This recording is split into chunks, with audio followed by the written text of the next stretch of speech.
স্বাগত এখন জনপদে, সঙ্গে আছি আমি সুমাইয়া রাত্রি। কুয়াশার চাদরে মোড়ানো সারা দেশ, বাড়ছে শীতের তীব্রতা। মেঘলা আবহাওয়া আর হিমেল হাওয়ায় অনুভূত হচ্ছে কনকনে ঠান্ডা। রাজধানীর বাতাস খুবই অস্বাস্থ্যকর।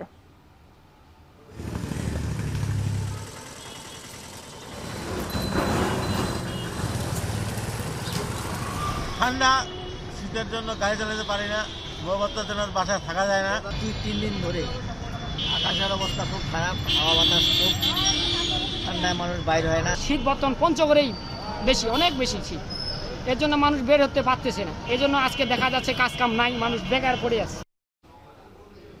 এ নিয়ে এখন জনপদে থাকছে বিস্তারিত।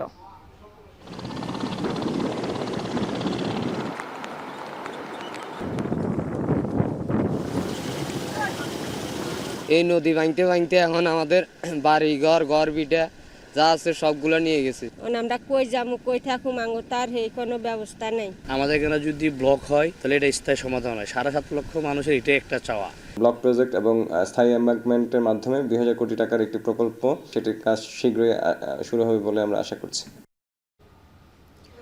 অব্যাহত নদী ভাঙনে ক্রমশ ছোট হচ্ছে হাতিয়া। বসত ভিটা হারিয়ে চরাঞ্চলে মানবেতর জীবনযাপন, দ্রুত টেকসই বাঁধের দাবি। এখন জনপদে এই নিয়ে থাকছে বিস্তারিত, তবে শুরুতেই শীতের তীব্রতার প্রসঙ্গ। তাপমাত্রা বাড়লেও উত্তরের জেলা পঞ্চগড়ে কমেনি শীতের তীব্রতা। মেঘলা আবহাওয়া আর হিমেল হাওয়ায় অনুভূত হচ্ছে কনকনে ঠান্ডা। বিপাকে ছিন্নমূল ও শ্রমজীবীরা। এ নিয়ে জানাতে পঞ্চগড় থেকে যুক্ত হচ্ছেন লুৎফর রহমান। লুৎফর, পঞ্চগড়ের শীতের তীব্রতা কেমন? ছিন্নমূল মানুষের মাঝে পর্যাপ্ত শীত বস্ত্র সহায়তা দেওয়া হচ্ছে কিনা জানাবেন। রাত্রি আমরা দেখেছি এবার পৌষের শুরু থেকে কিন্তু প্রান্তিক জেলা পঞ্চগড়ের উপর দিয়ে আসলে যে শৈত্যপ্রবাহ হচ্ছে সেটি কিন্তু বয়ে যাচ্ছিল। তবে তাপমাত্রা কিন্তু বেশ ওঠানামা করছে। আমরা গতকাল দেখেছি পঞ্চগড়ের সর্বনিম্ন যে তাপমাত্রা সেটি রেকর্ড করা হয়েছিল 9.5 ডিগ্রি সেলসিয়াস। আজকে সকালে পঞ্চগড়ের সর্বনিম্ন তাপমাত্রা রেকর্ড করা হয়েছে 14.2 ডিগ্রি সেলসিয়াস। তাপমাত্রা কিন্তু অনেকখানি বেড়ে গেছে, তবে কিন্তু শীতের যে তীব্রতা সেটি কিন্তু কোনো অংশই কমেনি। উত্তরে যে ঠান্ডা বাতাস এটি জনপদের উপর দিয়ে বয়ে যাচ্ছে। প্রতি ঘন্টায় বাতাসের যে গতিবেগ সেটি আবহাওয়া অফিস আমাদেরকে জানিয়েছে 14 থেকে 16 কিলোমিটার বেগে এই জনপদের উপর দিয়ে আসলে বয়ে যাচ্ছে। এবং আজকে কিন্তু এখন পর্যন্ত সূর্যের দেখা মেলেনি। মানুষজন কিন্তু খুব প্রয়োজন ছাড়া ঘর থেকে বের হচ্ছেন না। আর পঞ্চগড়ের যারা খেটে খাওয়া মানুষ, নিম্ন আয়ের মানুষ রয়েছেন, আমরা দেখেছি শীত এলে কিন্তু তারা দুর্ভোগে পড়েন। বিশেষ করে পঞ্চগড়ের পাথর শ্রমিক এবং বালি শ্রমিক যারা রয়েছেন, যারা নদীর বরফের মতো ঠান্ডা জল থেকে তারা বালি এবং পাথর উত্তোলন করে থাকে, তারা কিন্তু সবচেয়ে বেশি কষ্টে পড়েছেন। তারা কিন্তু কাজে যেতে পারছেন না। তার পাশাপাশি জানিয়ে রাখি যে এবছর আমরা জেলা প্রশাসনের সাথে কথা বলেছি, তারা আমাদেরকে জানিয়েছেন যে এবার কিন্তু পঞ্চগড়ের অসহায় দরিদ্র শীতার্তদের জন্য 1 লাখ শীতবস্ত্রের চাহিদা পাঠানো হয়েছিল। তার মধ্যে তারা 45,000 শীতবস্ত্র পেয়েছেন। তা কিন্তু বিভিন্ন উপজেলা এবং ইউনিয়ন পরিষদের মাধ্যমে বিতরণ প্রক্রিয়া চলছে। তবে পঞ্চগড়ে যারা খেটে খাওয়া মানুষ রয়েছে, নিম্ন আয়ের মানুষ রয়েছেন, তাদের সাথে আমরা কথা বলেছি। তারা আমাদেরকে জানিয়েছেন যে এই বরাদ্দ কিন্তু পর্যাপ্ত নয়। তার পাশাপাশি তারা যে বিষয়টি আমাদেরকে জানিয়েছেন যে পঞ্চগড়ে কিন্তু অন্যান্য প্রাকৃতিক দুর্যোগের কিন্তু তেমন প্রভাব নেই। তারা শীতকে প্রাকৃতিক দুর্যোগ ঘোষণা করে পঞ্চগড়ের জন্য বিশেষ ত্রাণ সহায়তা তারা দাবি করেছেন। এবং আমরা আবহাওয়া অফিসের সাথে কথা বলেছি, তারা আমাদেরকে জানিয়েছেন এই মাসে কিন্তু আরো বেশ কয়েকটি শৈত্যপ্রবাহের পূর্বাভাস রয়েছে। এবং আমরা দেখেছি যে যারা কৃষিজ শস্য, যেখানে আমরা কৃষি কর্মকর্তাদের সাথে কথা বলেছি, তারা আমাদেরকে জানিয়েছেন যে ঘন কুয়াশা অব্যাহত থাকলে যে আলু সহ কিছু শস্যের প্রভাব পড়বে, তবে দিনে রোদ থাকলে কিন্তু এই প্রভাব পড়ার আশঙ্কা তারা করছেন না। তো রাত্রি এই ছিল আমার কাছে পঞ্চগড় থেকে শীতের সার্বিক চিত্র। দেশের বিভিন্ন জেলায় শীতজনিত রোগের প্রকোপ। কিশোরগঞ্জের হাসপাতালে অন্যান্য সময়ের তুলনায় কয়েক গুণ বেড়েছে রোগের চাপ। এ বিষয়ে বিস্তারিত জানাতে কিশোরগঞ্জের 250 শয্যা জেনারেল হাসপাতাল থেকে যুক্ত হচ্ছেন মশিউর কায়েস। কায়েস, হাসপাতালে ঠান্ডাজনিত রোগের চাপ কেমন দেখতে পাচ্ছেন? সেবা পেতে কোনো ভোগান্তি রয়েছে কিনা জানাবেন। রাত্রি, প্রথমে আমি একটু ঠান্ডার কথা বলি যে ঠান্ডা কিন্তু দুদিন যাবৎ ব্যাপক হারে বেড়েছে কিশোরগঞ্জে। আবহাওয়া অধিদপ্তরের তথ্য যেটি রয়েছে যে আজকেও কিন্তু 16 ডিগ্রি সেলসিয়াস তাপমাত্রা চলছে এবং মৃদু বাতাস কিন্তু চলছে, যেটিকে আবহাওয়া অধিদপ্তর বলছে যে আগামী 1 সপ্তাহ শৈত্য প্রবাহ চলতে পারে কিশোরগঞ্জে। এছাড়াও গতকালকে কিন্তু কিছু কিছু জায়গায় আমরা দেখেছি যে গুড়ি গুড়ি বৃষ্টিপাতও কিন্তু হয়েছে। তো সব মিলিয়ে ঠান্ডার প্রকোপ যেরকম বেড়েছে সেরকম কিন্তু হাসপাতালগুলোতে রোগীর চাপও বেড়েছে। আমি যদি বলি যে একটু যে হাসপাতালগুলোতে সবচাইতে বেশি আক্রান্ত রোগী আমরা যেটি দেখতে পাচ্ছি সেটি হচ্ছে শিশুদেরকে। ডায়রিয়া ওয়ার্ডেও শিশু রোগীর সংখ্যা বেশি, সেই সাথে শিশু ওয়ার্ডে তো রয়েছেই। ডায়রিয়া ওয়ার্ডে এই মুহূর্তে কিন্তু 27 জন রোগী ভর্তি আছে, এছাড়াও 29 জন রোগী ভর্তি আছে কিন্তু শিশু ওয়ার্ডে। এছাড়াও কিন্তু যে পুরুষ মেডিসিন ওয়ার্ডটি রয়েছে সেখানেও বয়স্কদের সংখ্যা বেড়েছে। আর ভোগান্তির যে বিষয়টি বললেন, আমরা এখনো পর্যন্ত কোনো ভোগান্তির চিত্র দেখিনি, তবে কিছুটা ভোগান্তি রয়েছে যে ঔষধ সংকট রয়েছে, যে হঠাৎ করে আসলে রোগীর চাপ বেড়ে যাওয়ার কারণে কিছুটা স্বাস্থ্যসেবা দিতে হিমশিম খাচ্ছে চিকিৎসক এবং হাসপাতাল কর্তৃপক্ষ। তার মধ্যে আমি যদি বলি যে এজেড সিরাপ এবং নাপা সিরাপ, সেই সাথে ফ্লুক্সলক্স যে মেডিসিনটি রয়েছে সেটির এই কিন্তু সংকট রয়েছে। আর এছাড়াও দীর্ঘদিন যাবৎ কিন্তু আরেকটি বিষয় লক্ষ্য করা গেছে যে সেলাইন সেট, সেটিও কিন্তু নেই। সব মিলিয়ে যে সংকটটা তৈরি হয়েছে হঠাৎ করেই আসলে রোগীর চাপ বেড়ে যাওয়ার কারণে, সেই সংকটে কিন্তু চিকিৎসা সেবা দিতে কিছুটা আসলে ব্যাক পেতে হচ্ছে হাসপাতাল কর্তৃপক্ষ।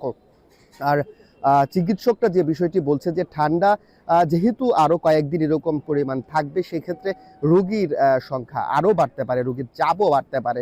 সেক্ষেত্রে কিন্তু চিকিৎসকরা বারবার সবচাইতে বেশি শিশুদেরকে আসলে সচেতন করছেন, অভিভাবকদেরকে, যে শিশুদেরকে যেন সচেতনভাবে রাখা হয়, কারণ তারাই কিন্তু বেশি আক্রান্ত হচ্ছে, সেই সাথে বয়স্করাও কিঞ্চিত পরিমাণ আসলে আক্রান্ত হচ্ছে।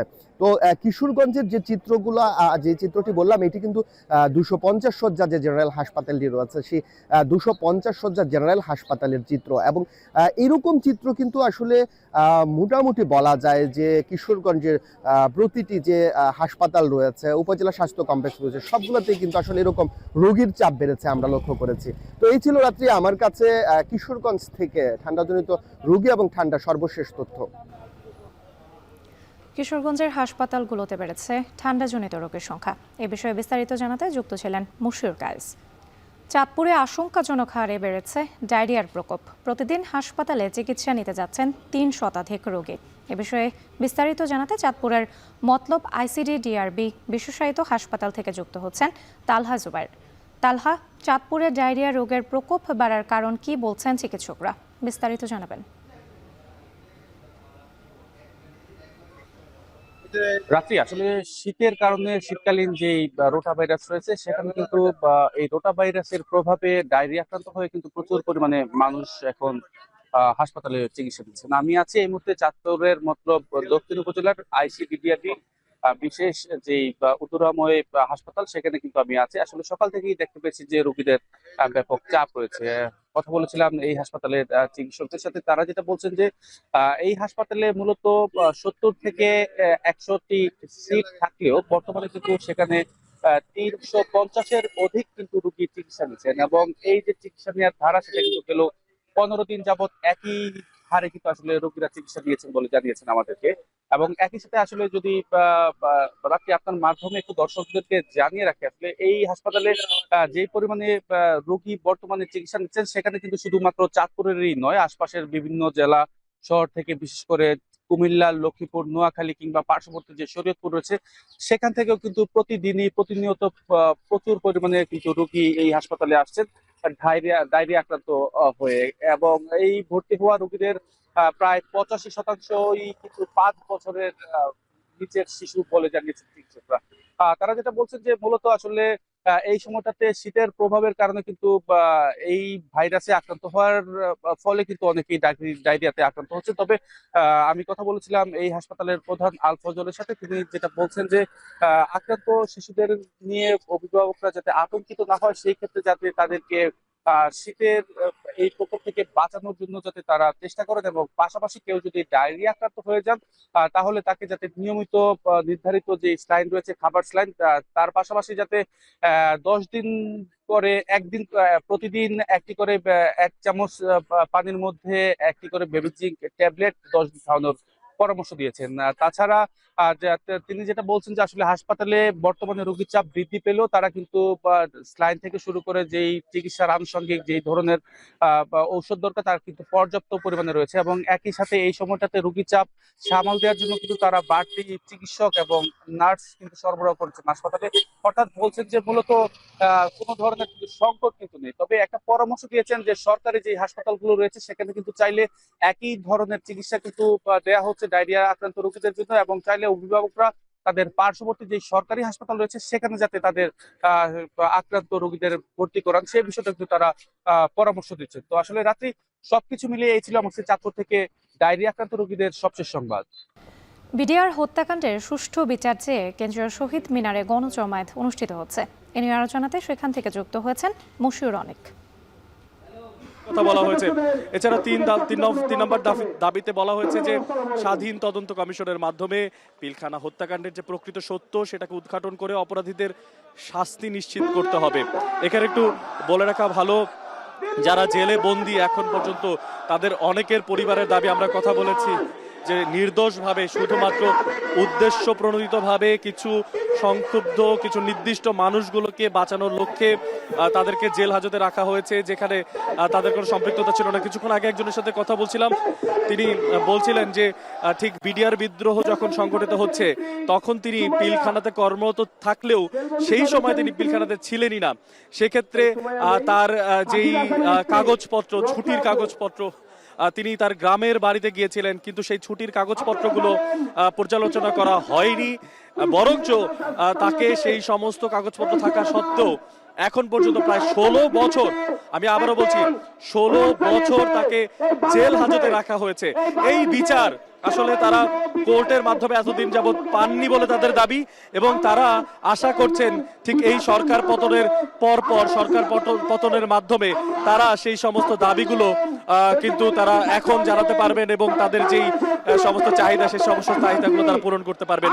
তিনটা দফার কথা বলছিলাম, বৈষম্য নিপাত যাক, এছাড়াও প্রজ্ঞাপন কমিশনের ধারা বাতিল, নিরাপদ মিডিয়ার সদস্যদের চাকরিতে পুনর্বহাল, 2009 সালে সংঘটিত ঘটনার সুষ্ঠু তদন্ত সাপেক্ষে দোষীদের বিচার, এছাড়াও হচ্ছে বিনা দোষে যারা সাজা পাচ্ছেন সেই সমস্ত মানুষগুলোর, সেই সমস্ত বিডিআর সদস্যদের মুক্তি, যে সমস্ত মানুষগুলো, সেই সমস্ত মানুষগুলোকে কিন্তু অবশ্যই জানানো প্রয়োজন। এবং আরও একটু জানিয়ে রাখতে চাই, অংশগ্রহণপূর্বক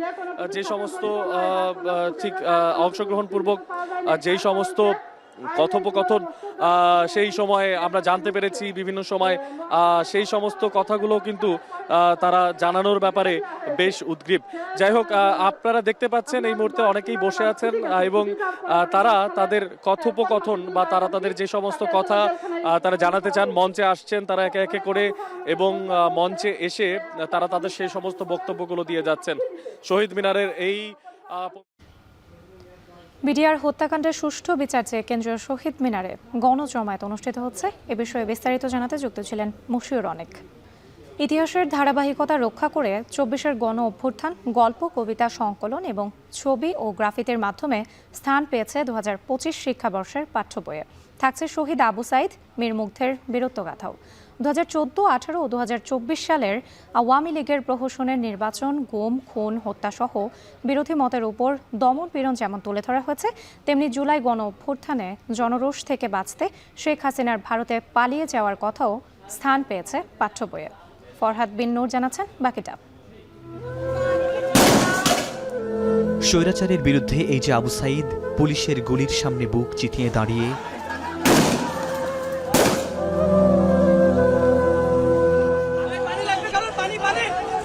মীর মুগ্ধের এই আবেদন মনে করিয়ে দেয় কারবালার কাহিনী। এই সবই এখন ইতিহাস, পাঠ্য বইয়ের পাতায় পাতায়। বিগত সময়ে মানুষের ভোটাধিকার হরণ, গুম, খুন, হত্যা সহ বিরোধী মতের উপর দমনপীড়ন, 2018 সালের কোটা সংস্কার আন্দোলন থেকে 2024-এর গণ অভ্যুত্থান, অবশেষে শেখ হাসিনার ভারতে পালিয়ে যাওয়া, এসবই এখন পাঠ্য বইয়ে ইতিহাসের অংশ। জানার চেষ্টা করব কোন বইয়ে কোন ঘটনা কিভাবে উপস্থাপন করা হয়েছে। 2025 শিক্ষাবর্ষের পঞ্চম থেকে নবম দশম শ্রেণীর বাংলা ও ইংরেজি বইয়ে গল্প, কবিতা, সংকলন এবং ছবি ও গ্রাফিতির মাধ্যমে তুলে ধরা হয়েছে 2024-এর গণঅভ্যুত্থান।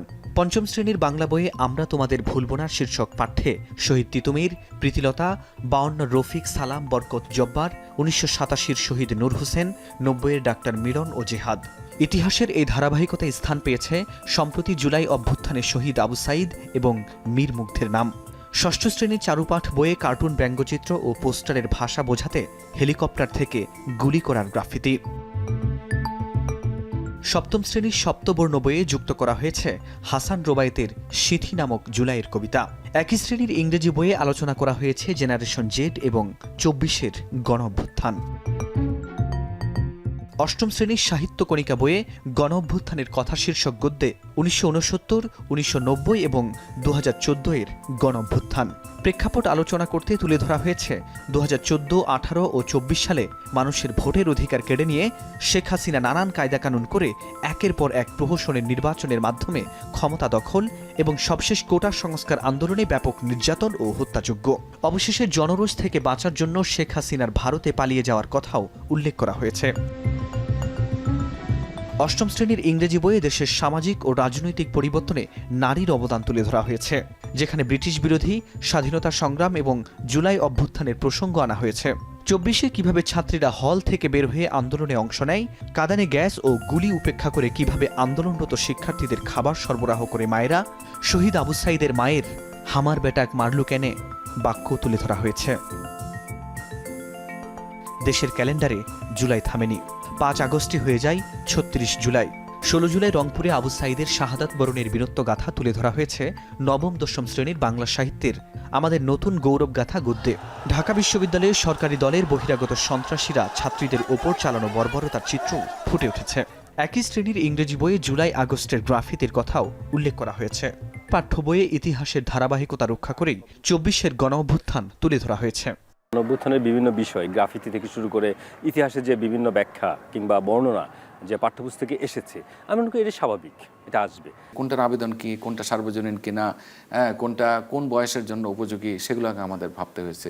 তবে নবম দশম শ্রেণীর ইংরেজি বইয়ে জুলাই আগস্টের গ্রাফিতি অধ্যায়ে রংপুরে আবু সাইদকে হত্যার তারিখ 16 জুলাইয়ের বদলে ভুল করে লেখা হয়েছে 17 জুলাই।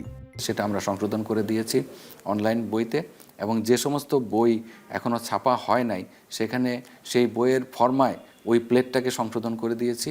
জুলাই গণ অভ্যুত্থানের সময় শিক্ষার্থীদের আঁকা বাছাই করা 40টি গ্রাফিতি প্রাথমিক ও মাধ্যমিকের 90টি বইয়ের ব্যাক কাভারে রাখা হয়েছে। ফরহাদ বিন নূর, এখন, ঢাকা।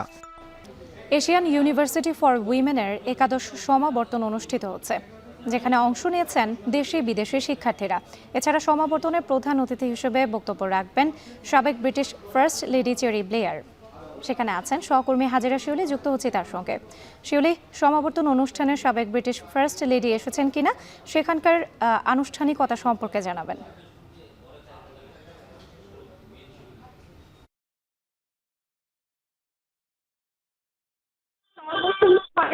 প্রবেশ করছেন এবং একই সাথে চলছে 85 দেশের জাতীয় সংগীতের সমাবেত পরিবেশনা।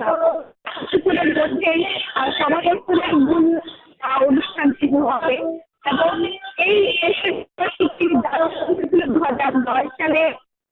এখন পর্যন্ত 10টি সমাবর্তন অনুষ্ঠিত হয়েছে। আজকের সমাবর্তন অনুষ্ঠানে 3টি ব্যাচের পতাকা হাতে সমাবর্তন স্থলে প্রবেশ করছেন এবং একই সাথে চলছে 17টি দেশের জাতীয় সঙ্গীতের সমবেত পরিবেশনা। কিছুক্ষণের মধ্যেই সমাবর্তনের মূল অনুষ্ঠান শুরু হবে এবং এই এশিয়ান ইউনিভার্সিটির যাত্রা শুরু হয়েছিল 2009 সালে। এখন পর্যন্ত 10টি সমাবর্তন অনুষ্ঠিত হয়েছে এবং আজকের সমাবর্তন অনুষ্ঠানে 3টি ব্যাচের মোট 300 শিক্ষার্থীকে স্নাতক সনদ প্রদান করা হবে এবং সমাবর্তন বক্তা হিসাবে এখানে বক্তব্য রাখবেন যুক্তরাষ্ট্রের ওয়েলসলি বিশ্ববিদ্যালয়ের প্রেসিডেন্ট পলা জনসন।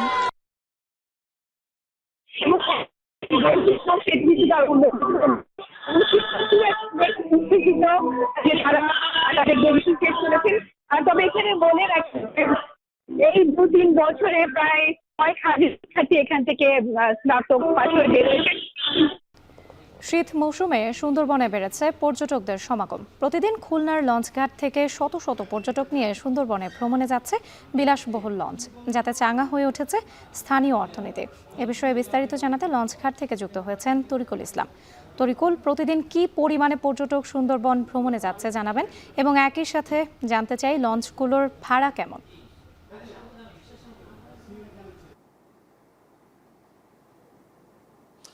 রাত্রি এখানে প্রতিদিন কয়েক হাজার যাত্রী এখান থেকে সুন্দরবন পর্যটনে যাচ্ছে, ভ্রমণে যাচ্ছে পর্যটকরা। খুলনায় কিন্তু এই যে মৌসুমটা বিশেষ করে সেপ্টেম্বর থেকে শুরু হয় মৌসুমটা এবং মার্চ পর্যন্ত চলে, এই সময়টাই কিন্তু যারা এই ব্যবসায় পর্যটন ব্যবসায় বিনিয়োগ করে থাকেন বা বিভিন্ন বিলাসবহুল জাহাজ নির্মাণ করে যারা ট্যুর করেন তারা কিন্তু এখন এই মৌসুমটার জন্য অপেক্ষা করে থাকেন। তো আমরা এখানকার যারা জাহাজ মালিক রয়েছেন, যারা পর্যটনের সাথে রয়েছেন, তাদের সাথে কথা বলেছি। অর্ধশতাধিক বিলাসবহুল লঞ্চ এই সুন্দরবনে বিলাসবহুল জাহাজ নিয়ে পর্যটকদের নিয়ে যায়। এবং এখানে একটি বিষয় উল্লেখযোগ্য যে এখানে 3 থেকে 5 হাজার প্রতিদিন যারা পর্যটক তারা কিন্তু ভ্রমণ করছে সুন্দরবনে, এবং সুন্দরবনের মনোরম পরিবেশ এবং সেখানকার নির্জনতা মানুষকে আকর্ষণ করে, এবং বিশেষ করে সর্ববৃহৎ ম্যানগ্রোভ ফরেস্ট, সেখানে জীববৈচিত্র্য রয়েছে এবং সেখানে হরিণ, বাঘ বা অন্যান্য যে প্রাণীগুলো রয়েছে এইগুলোই মূলত আকর্ষণ করে এখানে পর্যটকদের। আর পর্যটকরা কিন্তু সেভাবেই তারা কিন্তু সুন্দরবনে যায় এবং বিভিন্ন ধরনের অভিজ্ঞতা তারা উপভোগ করার চেষ্টা করে। তো আমরা একটা বিষয় যেটি দেখেছি যে এখানকার পর্যটকরা যেখানে যাচ্ছেন এই ভ্রমণও কিন্তু বেশ আরামদায়ক এবং ব্যয়বহুল। বিশেষ করে 8,000 টাকা থেকে 25,000 টাকা পর্যন্ত এখানকার বিভিন্ন ক্যাটাগরির বা বিভিন্ন ধরনের মানের উপর নির্ভর করে কিন্তু এখানে ভাড়া নির্ধারণ করা হয়ে থাকে। তো সেখানে 3 দিনে এবং 3 দিনের যে প্যাকেজগুলো রয়েছে সেগুলোতে কিন্তু সব ধরনের ওই খরচের মধ্যেই তারা দিয়ে থাকে। তো আমরা একটা বিষয় বলতে চাই যে ব্যবসায়ীরা যারা বিনিয়োগ করেছেন তারা কিন্তু এই বিনিয়োগটা তারা এই সময়ে তারা বের করে আনেন। তো সব মিলিয়ে খুলনার পর্যটন ব্যবসা এই মুহূর্তে জমজমাট। যদিও সেপ্টেম্বর মাসে বা অক্টোবর মাসে খুব বেশি ব্যবসা করতে পারেনি তারা, তবে এখন মার্চ পর্যন্ত তারা ব্যবসা করবেন বলে তারা আমাদেরকে জানিয়েছেন। সব মিলিয়ে এই ছিল আমার কাছে খুলনা থেকে সুন্দরবন কেন্দ্রিক যে পর্যটন ব্যবসা এবং মানুষ ভ্রমণে যাচ্ছে সুন্দরবনে, তারই সর্বশেষ খবর। সুন্দরবনে বেড়েছে পর্যটকদের সমাগম। এ নিয়ে বিস্তারিত জানাতে যুক্ত ছিলেন তরিকুল ইসলাম। ময়মনসিংহের জয়নুল পার্কের ব্রহ্মশৈলী চারুলতা আর্ট গ্যালারিতে 2 দিন ব্যাপী চিত্র প্রদর্শনী চলছে। সেখানে আছেন সহকর্মী ইমতিয়াজ আহমেদ। চলে যাচ্ছি তার কাছে। ইমতিয়াজ, জানাবেন চিত্রকলা প্রদর্শনীতে কতজন প্রশিক্ষণার্থীদের ছবি স্থান পেয়েছে, পাশাপাশি কোন বিষয়গুলো উঠে এসেছে ছবিতে? রাত্রি পৌষের শেষ সময় এক চিলতে রোদ আকাশে আঁকিবুকি করছে, কিন্তু আবার পরক্ষণে মেঘে ঢাকা পড়ছে। এমন একটা শীতের পরিবেশে বিশেষ করে ব্রহ্মপুত্র নদীর পাড়ে শিল্পাচার্য জয়নুল আবেদিন সংগ্রহশালার ঠিক পাশে ব্রহ্মশৈলী চারুতলায় বসেছে ছবির হাট। মূলত চলছে তারুণ্যের উৎসব চিত্রশিল্প প্রদর্শনী, যেটা আয়োজন করেছে জেলা শিল্পকলা একাডেমি এবং বাস্তবায়নে যুব ক্রীড়া মন্ত্রণালয়। এখানে 180 জন চিত্রশিল্পীর চিত্র কিন্তু এই ব্রহ্মশৈলী চারুতলার আর্ট গ্যালারিতে ফুটে উঠেছে। এখানে আমরা দেখছি যে আমাদের যে একেবারে লোকায়িত গ্রাম বাংলার যে ছবিগুলো রয়েছে, বিশেষ করে নদী, পাখি, ফুল এবং জীবনযাত্রা, সেগুলো কিন্তু উঠে এসেছে। একেবারে গ্রাম বাংলা থেকে শুরু করে জুলাই গণ অভ্যুত্থান কোনো কিছুই বাদ যায়নি এই আঁকিদের মাঝখান থেকে। বিশেষ করে 3য় শ্রেণী থেকে শুরু করে অনার্স পড়ুয়া সব বয়সী এক তারুণ্যের ছবি কিন্তু এখানে স্থান পেয়েছে। এবং এই ছবি দেখার জন্য কিন্তু আমরা দেখতে পাচ্ছি যে যারা চিত্রশিল্পী রয়েছেন, যারা দর্শনার্থী রয়েছেন, তারা কিন্তু এই শীতের সকালে কিন্তু এই ছবি দেখার জন্য আসছেন। এবং যারা ছবি এঁকেছেন তারা যেটা বলছেন যে এই ছবিগুলো মূলত যখন সবসময় এই ইটকাঠের সভ্যতা বা ইটকাঠের এই শহরে তারা কিন্তু মূলত এই সবসময় গ্রাম বাংলার চিত্রগুলো দেখার সুযোগ পায় না। যখন তাদের স্কুল কলেজগুলো বন্ধ থাকে, যখন তারা গ্রামে ঘুরতে যান, সেই যাওয়ার পথে যে নদীগুলো দেখেন, যে গ্রামীণ দৃশ্যগুলো তারা দেখতে পান, সেগুলোই কিন্তু তারা তাদের ক্যানভাসে কিন্তু ফুটিয়ে তুলেছেন। আমরা এখানে দেখতে পাচ্ছি যে একেবারে ফুল, পাখি, নদী, বিভিন্ন আমাদের যে লোকায়িত জীবনযাত্রাগুলো রয়েছে, আমাদের কৃষি, সেই সব কিছুই কিন্তু এই ক্ষুদে যারা রয়েছে, তারুণ্য যে তরুণ চিত্রশিল্পী রয়েছে, তাদের চিত্রকর্মে কিন্তু ফুটে উঠছে। এবং যারা আয়োজন করেছে তারা যেটা বলছেন যে পুঁথিগত বিদ্যার পাশাপাশি এই সংস্কৃতির এই যে অঙ্গনটা, তাদের যে মনের মাধুরী মিশিয়ে এই যে চিত্রকলাগুলো তারা ফুটিয়ে তুলেছেন, এটি তাদের আসলে মেধা এবং মনন বিকাশে কিন্তু একটা বড় ধরনের কাজে লাগছে। এবং অভিভাবকরাও কিন্তু তাদের সন্তানদের এই চিত্রকর্মগুলো দেখতে এসেছেন, তারাও খুব অভিভূত এবং তারা খুব উৎফুল্ল যে তাদের সন্তানটা এত সুন্দর করে এই ছবিগুলো আঁকতে পেরেছেন। এবং এখানে যে ছবিগুলো রয়েছে, যারা আমি একটু যারা ময়মনসিংহের যারা দর্শক রয়েছেন বা ময়মনসিংহের যারা এই যারা ছবি পাগল মানুষ রয়েছে, তাদের উদ্দেশ্যে যেটা বলতে চাই সেটি হলো যে এই ছবিগুলো কিন্তু বিক্রির জন্য নির্ধারণ করা হয়েছে। 300 টাকা থেকে 1500 টাকা পর্যন্ত সর্বোচ্চ এই ছবিগুলো বিক্রি করবেন।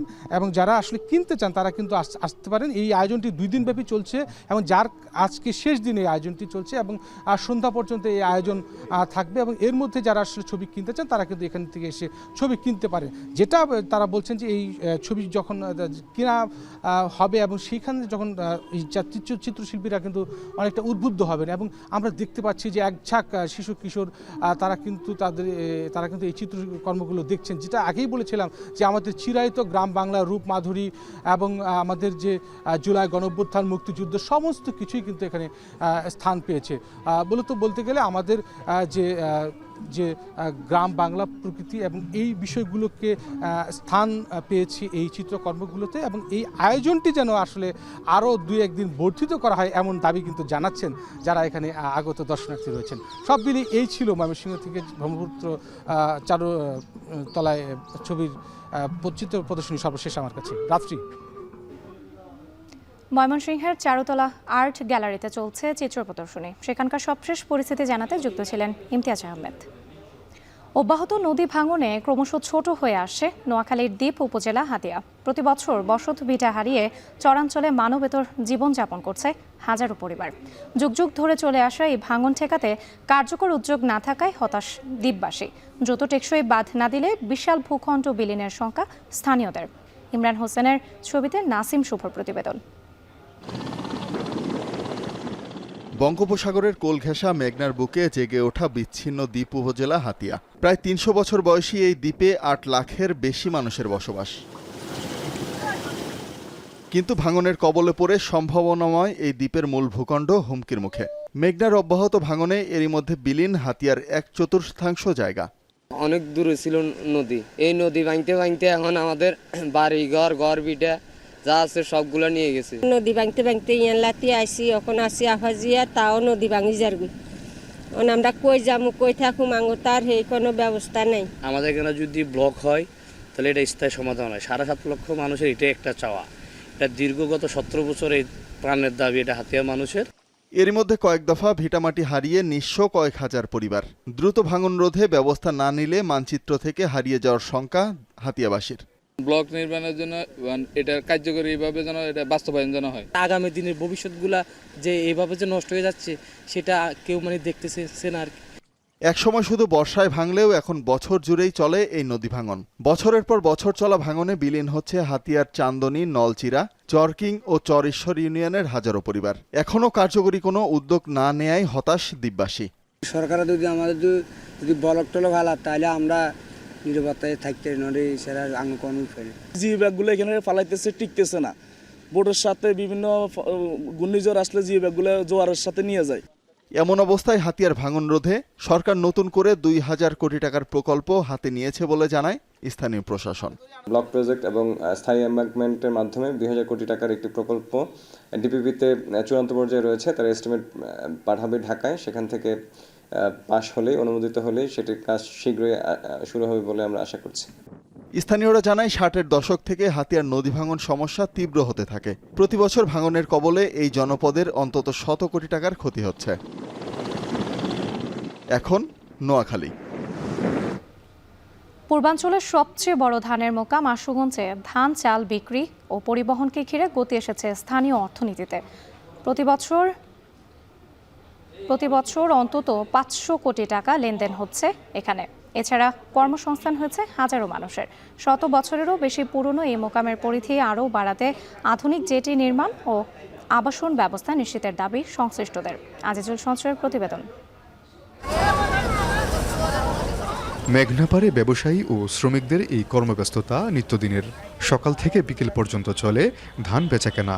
হাওড়াঞ্চল থেকে নৌকায় করে ধান এনে এখানে বিক্রি করেন ব্যবসায়ীরা, যা দেশের পূর্বাঞ্চলের সবচেয়ে বড় ধানের মুকাম হিসেবে পরিচিত। মূলত জেলার চালকলগুলোতে ধানের যোগান দেয় শতবর্ষী এই মুকাম। ব্রাহ্মণবাড়িয়া ছাড়াও নেত্রকোনা, সুনামগঞ্জ, কিশোরগঞ্জ ও হবিগঞ্জ সহ হাওর বেষ্টিত ধানও আসে এখানে। মৌসুম চলাকালে দিনে কেনাবেচা হয় অন্তত 1 লাখ মন ধান। তবে বছরের অন্য সময় ধানের সরবরাহ নামে অর্ধেকে। তখন চাহিদা মেটাতে দেশের অন্য মুকামগুলো থেকে ধান সংগ্রহ করেন স্থানীয় চালকল মালিকরা। মেঘনার ভিউসি ঘাটের এই মুকাম ঘিরে জেলায় গড়ে উঠেছে প্রায় 300 চালকল। মুকাম থেকে চালকল পর্যন্ত ধান সরবরাহের জন্য জমজমাট পরিবহন ব্যবসাও। এতে কর্মসংস্থান হয়েছে হাজারো শ্রমিকের। তবে ঘাটে কোনো জেটি না থাকায় ধান নামাতে লাগে দীর্ঘ সময়। এছাড়া ভালো আবাসন না থাকায় ভোগান্তিতে পড়তে হয় দূর দূরান্ত থেকে আসা ব্যবসায়ীদের। সুনামগঞ্জ থেকে দানি, নেত্রকোনা থেকে দানানি আইন এখন বেশি ধানের বিহিত তো বন্ধ রয়েছে। ধানের গালা দেখে ধরে বলতে কর্মসংস্থান, অনেক কর্মসংস্থান আছে। ধান থেকে চাল করে প্রতিদিন প্রতি মাসে মিনিমাম 300 কোটি টাকার ব্যবসা করা হয় মিনিমাম। এটার সাথে জড়িত আছে অনেক ব্যবসা। নৌকা নিয়ে অনেক লিখছে, তাহলে লাগে তা কোনো ব্যবস্থা হয়। এখন সরকার বাবা একটু আমাদের করতো, সহযোগিতা করতো, তাহলে একটু ভালো হতো। ব্যবসায়ীরা বলছেন, ধানের মুকাম ঘিরে বিভিন্ন ব্যবসা বাণিজ্যের ফলে আশুগঞ্জ এখন পুরো জেলার অর্থনীতির প্রাণ। মুকাম সম্প্রসারণ ও আধুনিকায়ন হলে অর্থনীতি আরও গতিশীল হবে। এই গালার বিষয়টার ব্যাপারে আসলেই সরকার কোনো নজর দিচ্ছে না। আমি আশা করব খুব দ্রুত এই গালা সম্প্রসারণ করে ব্যবসায়ীদের সুযোগ সুবিধা বৃদ্ধি করলে এই শিল্প আশুগঞ্জে আরও গতিশীল হবে এবং আশুগঞ্জের অর্থনীতি তথা বাংলাদেশের অর্থনীতি আরও ব্যাপক প্রসার লাভ করবে। এদিকে আশুগঞ্জ নৌবন্দরে আধুনিক কার্গো টার্মিনাল তৈরি ও মুকামের জন্য আলাদা জেটি নির্মাণের কথা জানায় স্থানীয় প্রশাসন। যেটি আধুনিকায়নের কার্যক্রম চলমান রয়েছে, এই কার্যক্রমটি সমাপ্ত হয়ে গেলে তারপরে যদি আমাদের আরও কোনো এক্সটেনশন দরকার হয়, সেক্ষেত্রে আবার সেটা পরিকল্পনার মধ্যে আনা যাবে। এই কার্যক্রমটি সুচারুভাবে সম্পন্ন যখন হয়ে যাবে, তখন এই যেটির যে ধান চাল যে ওঠানামা করার যে কার্যক্রমটা, সেটা আরও স্বাভাবিকভাবে চলবে বলে আমরা মনে করছি। আশুগঞ্জ মুকামে প্রতিদিন অন্তত 5 কোটি টাকার ধান কেনাবেচা হয়। মৌসুমে যা দ্বিগুণ হয়। আর জেলার চালকলগুলো থেকে প্রতিদিন অন্তত 10 কোটি টাকার চাল পাঠানো হয় দেশের বিভিন্ন এলাকায়। আজিজুল সঞ্চয়, এখন ব্রাহ্মণবাড়িয়া। ঝালকাঠির ঐতিহ্যবাহী চুন শিল্পে এসেছে আধুনিকতার ছোঁয়া। মেশিন ব্যবহারে উৎপাদন সহজ হলেও কাঁচামালের সংকট ও কাঙ্ক্ষিত লাভ না পাওয়ায় অস্তিত্ব সংকটে পড়েছে এই শিল্প। তবে এই শিল্পকে টিকিয়ে রাখতে সহযোগিতার আশ্বাস দিয়েছে বিসিক। আল আমিন তালুকদারের প্রতিবেদন। দক্ষিণাঞ্চলের ঐতিহ্যবাহী জেলা ঝালকাঠি। একসময় এখানকার চুনের কদর ছিল দেশ জুড়ে। পালবাড়ি ও ঝাউকাঠি এলাকায় 10টি কারখানায় শতাধিক পরিবার চুন তৈরির সঙ্গে সরাসরি যুক্ত ছিল। কিন্তু জলাশয় কমে যাওয়া আর শামুক ঝিনুকের উৎপাদন হ্রাস পাওয়ায় আজ টিকে আছে মাত্র 2টি কারখানা। শামুক ও ঝিনুক দিনরাত আগুনে পুড়িয়ে ঘানিতে গুঁড়া করে পানিতে মিশিয়ে তৈরি করা হতো চুন। এছাড়া সনাতন পদ্ধতিতে চুন তৈরিতে সময় লাগত 10 দিন। কাঁচামাল সংকট ও চাহিদা কমে যাওয়ায় চুন উৎপাদনে লাভের পরিমাণ কমে গেছে বলে জানান চুন শিল্পীরা। কাঁচামালটা আগে পাইতাম খুব, এখন কাঁচামালটাও খুব পাওয়া যায় না। এখন কাঁচামালের অভাবে আমাদের খুব অসুবিধা হয়েছে আর কি। আমাদের ব্যবসা বাণিজ্য খুব খারাপ হয়েছে। আমি আগে ব্যবসা করতাম, এখন ব্যবসা করি না। ব্যবসার মানে লস। তারপর যে পরিমাণ পুঁজি খাটে, ওই পরিমাণ পুঁজির মানে দিয়া ব্যবসাটা আয় না। এখন বিদ্যুৎ চালিত মেশিনে দ্রুত গতিতে চুন তৈরির কাজ হচ্ছে। এই শিল্পে কর্মসংস্থান হয়েছে অনেকের। তবে উৎপাদন খরচ বেড়ে যাওয়ায় নতুন সংকটের মুখে পড়েছেন কারিগররা। মেশিন আনার পরে কোনো লাভ নেই, কারণ তেলের দাম বাড়ে, কারেন্টের দাম বাড়ে, মানুষের বেতন বাড়ে, কিন্তু চুনের দাম তো আর বাড়তে আসে না। গ্রাম থেকে শামুক টামুক আইন নিয়ে তারপর ফ্যাক্টরিতে পোড়াইতে, তখন যে লাভ ছিল, আর এখন মেশিনে ঘোরার পরেও ওই লাভটা হয় না। অনেক লেবাররাই কাজ করে, জায়গা অনেক আছে, প্রায় 20-25 জন তো আছে। অন্যান্য ক্ষুদ্র শিল্প প্রতিষ্ঠানের মতো চুন শিল্পের সাথে জড়িত কারিগরদের আর্থিক ও কারিগরি সহায়তার আশ্বাস দিয়েছেন স্থানীয় বিসিক কর্মকর্তা। মানুষের একটা নিডস থেকেই তারা তৈরি করে, ডিমান্ড আছে মার্কেটে, এই জন্যই তারা তৈরি করছে।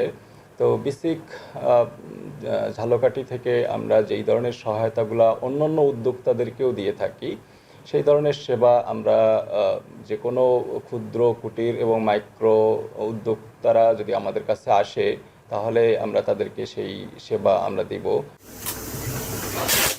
সময়ের সঙ্গে পাল্টে যাওয়া এই শিল্প টিকিয়ে রাখতে প্রয়োজন কাঁচামালের যোগান ও সহজ শর্তে ঋণ, সেই সাথে ন্যায্য মূল্য নিশ্চিত করা। তবেই নতুন করে প্রাণ ফিরে পাবে ঝালকাঠির ঐতিহ্যবাহী চুন শিল্প, এমন দাবি সংশ্লিষ্টদের। এখন ঝালকাঠি।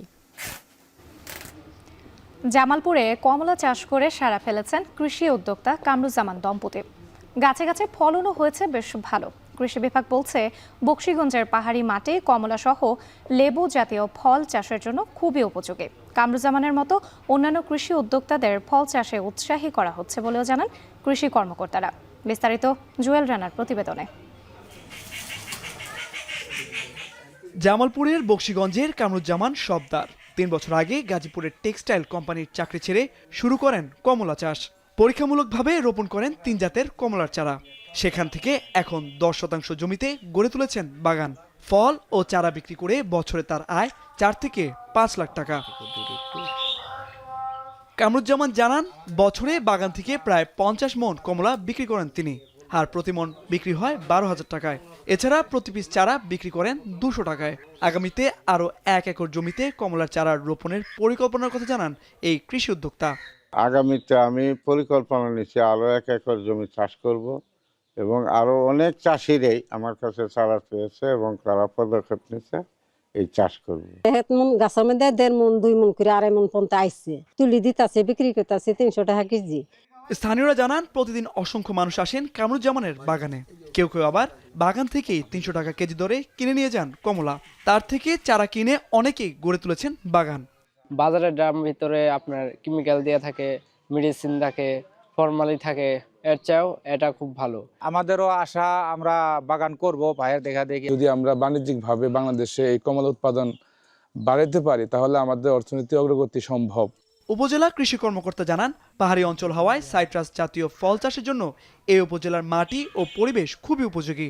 কামরুজ্জামানের মতো অন্যান্য চাষিদের কমলা চাষে উদ্বুদ্ধ করতে পরামর্শ দেওয়া হচ্ছে বলে জানান কৃষি কর্মকর্তারা।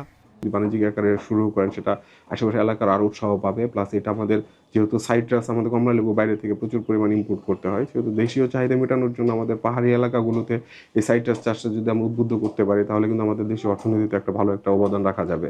দেশের মাটিতে কমলা চাষে একদিকে কমবে ফলের দাম, অন্যদিকে সম্ভব হবে চাহিদা মেটানো, এমনটাই মনে করেন চাষিরা। তাই সরকারি সহায়তা পেলে অনেকেই কমলা চাষে উদ্বুদ্ধ হবে বলে মনে করেন তারা। এখন জামালপুর। শেষ করছি এখন জনপদে। এখন টেলিভিশন ওয়েবসাইটে দেখতে ভিজিট করুন www.ekon.tv। এছাড়া ফেসবুকে দেখতে ভিজিট করুন facebook.com/tv.ekon এবং ইউটিউবে এখন টেলিভিশন দেখতে ভিজিট করুন youtube.com/c/ekontv।